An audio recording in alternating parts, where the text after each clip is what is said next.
barnaamijkan isku hawshay inay soo jeediyaan muwaadin waxa weeyaan waa jinsiyad ka turjumaysa qofka wadaninimadiisa yacni qofkaas waa wadani marka la leeyahay waxa weeyaan waa qof qiiro leh qof ahamile taarget hiigsanaya inuu maxaa yeelay wadankiisa iyo maxaa yeelay degmada kasoo jeedo inuu horumariyo taasi markaasi waxay keensanaysaa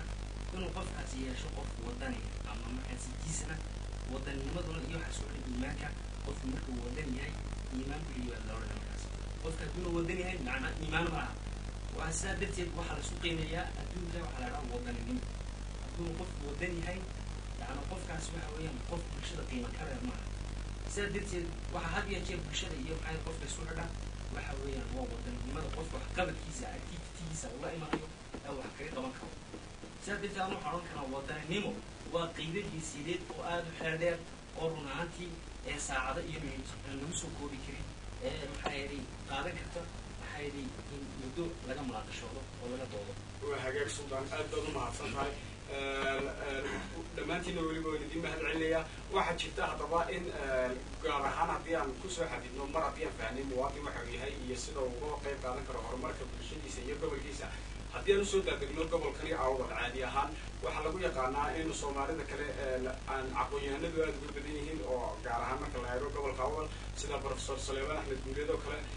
xagga odayaasha iyo cuqaasha diinta waxaa ku jira Sheekh Cabdilaahi Shacajaar oo kolkii horena taariikh ahaan aabihii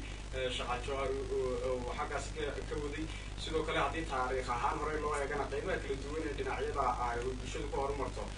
gaar ahaan haddaa soo qaadana dhinaca fanka iyo suugaanta waxaa la odhan karaa waxaa gobolka awdal hoygii ama haddii fanka iyo suugaanta soomaaliyeed oo cabdisilimo iyo khadiija belbi iyo dadka lagu xasuusto sidaasi daraaddeed bal iyadoo dhinac kastaba gobolku ku horumarsan yahay bal inagoo fahnay haatan muwaadin iyo sida uu u bedeli karo bal sidee buu uga qayb qaadan kartaa dhinaca waxbarashada dhinaca diinta xagga ganacsiga waxyaalahaas oo dhan markaad eegto bal aan ku horreysiiyo su-aashaasi Axmed. بسم الله الرحمن الرحيم. أول ما تطلع بقى الواحد وقت كلي واحد معاك لما كنا بيش واحد وقت بشر ما عندنا واحد كي بشر يعني بيعرف هم مرة واحد هيجا وحيالات كارا ليه أو كلمة يعني واحد infrastructure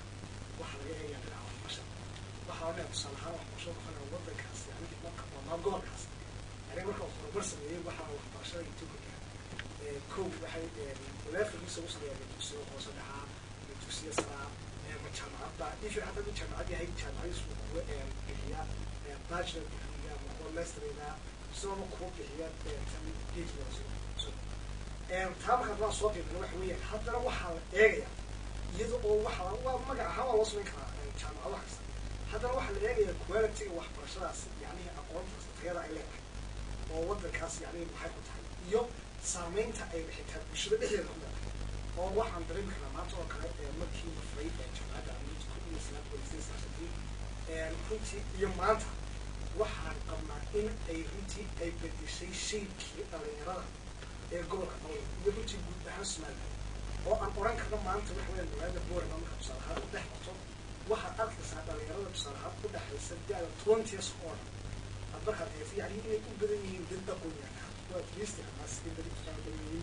أو جماعة دكتور أما جماعة اللي أو دكتور يعني ما واحد قرأت الشيء قاب كي يقول مركي يفكر كي يقدر يشوف أو أي سوق مش متع تعرفت المستر أسبوع ده بتروح يقدر يرد أي تيجي شغل المويان وحصل كان يقول لك المراء نفسه بتروح وقعت الوالد ما صنع يا أحمد بالصدق لا يسمى محمد حمد ودين عيد بدي فديها بالمهد كورنا أبو طيب دين على واحد برشلة أديك واحد برشلة إيو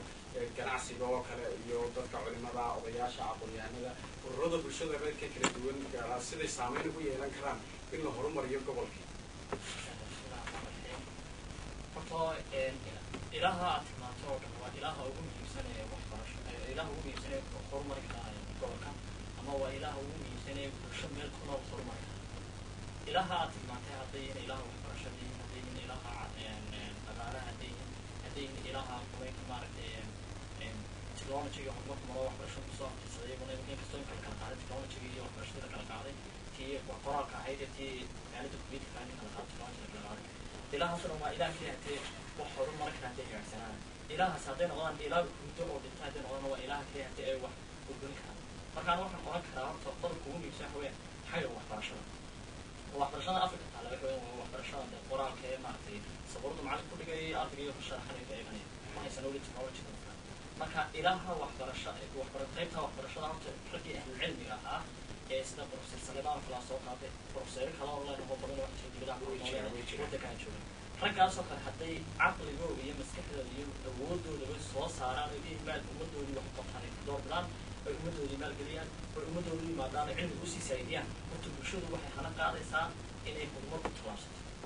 laakiin haddii horta waa xaggii qolooyinka waxbarashada hoggaanka waxay ummadu waxba hoggaanhaya ummadda markii bulsha isku timaado hoggaan bay doontaa ninku laba qof tiri jiray ninkii hoggaan ka dhigi jiray marka ummad kastaba nin bay hoggaan ka dhigataa xagga waxbarashada nin baa hoggaano PhD bay dhahdaan ama aqoonyahan bay dhahdaan ninka aqoonyahanka lagu tilmaamaya hadduu horta koow isaga waddankiisa kuwana horumariyo waddankiisa tallaabada ku hudunlaaka uu khayr gaabsado bulshadii kale isaga ku aftirsanaysa waddankiisa raaci way gaabanaysaa halkaas kale maxamed baad umahadsan tahay bal hadda isla su-aashaasi una u bandhiga cabdiqani isaga bal fikirkiisa waxa weeyaan horumarkii bulsho maadaama isla fahnay muwaadinimadii in horumarka bulshada ay tahay yani bulshada waxay isugu jirtaa qaybo kala duwan sida ururada bulshada reerka iyo odayaasha cuqaasha waxa kale ka aqoonyahanada yani iyagu inteynayna bay raabeyn karaan ama sidii u saameyn karaan in gobolkii uu horumaro aad baa mahadsan ibrahim laba sayaabood u saameyn karaa horta waxbarashada waa ta koowaad ee basiska u ah dhaqaala umadeed ay ku marka waxbarashadii laakiin waxbarasho lama odhan karayo waa in action lahaa haddiina action lahayn waxbarashadaasi waxba horumar ma sokeyn kama soo qaad aqoonyahan baan ahay PhD baan wataa haddaan ummadda action u keenin oo aan aqoonteydii aan practical u sameynin waxaa qiimalada aqoonteeda ma jirto marka waxaan nahay gobolka ugu weyn ee Soomaaliya iyo Somalilandba ugu aqoon badan laakiin aqoonteedaas waxay u baahan tahay action bay u baahan maanta waa in kartoonka aniga hor yaalla aan iska qaado oona cilmigii aan iskaga qaadin sameysta actionkaan iskaga qaadin marka waxay u baahan tahay gobolka awdal horumarkiisu aqoonyahan isla markaana aqoontiisa actionkiisa la keena marka micnaha wax ka dhafaanay in aqoonyahanka ama ay dadka ugu horreyn yihiin ee horumarin kara bal isla su-aashaas haddii aan u bandhigo isagana macallin ciise oo dhinacan iga fadhiya bal aduu ka wara seed u aragtaa in qaybahaas oo dhan keebaa horumarin kara keebaa ugu awood weyn inuu horumariyo gobolka horta maadsantahay anigu barnaamijka qaybtiisa ugu weyn waxaan jeclaa qaybta waxbarashada inaan ka hadlo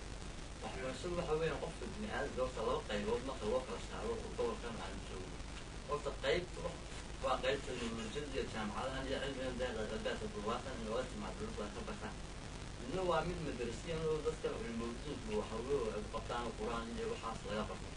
horta dadkan diinta bartay inta badan buurana waxaan u malaynayaa waajibaadkooda inay gurteen sababtoo ah waa gobolka qura ee dadku arkaygu meel ay dhalinyartu ku tumata ma laha meel dhalinyartu korxoox leela ma laha dumarku aad ayagu asturan yihiin nidaamka diiniga aad baa loo dhowraa marka waxaan leeyahay horta culimada iyo qaybtii waajibaadku waxay intii ugu muhiimsaneed baa kasoo baxay oo waddankan dhalinyarta mutadin waa dad aad u tadin weeye qaybta kale waxbarashadan jaamacadaha markaan ka hadalno horta halkaa dhibaatooyin baa taala jaamacadda professorada wax ka dhagaad waajibaadkooda ayay siiyeen waxa weeyaan qofku waxbuu baranaya waxa bad sababta wuxuu baranaya waxa weeye waa waxbarashada habka anfacdo ama camal aad ku heshid ama ahladii inta aad jaamacadda deganayso dhan kaa bixinaysay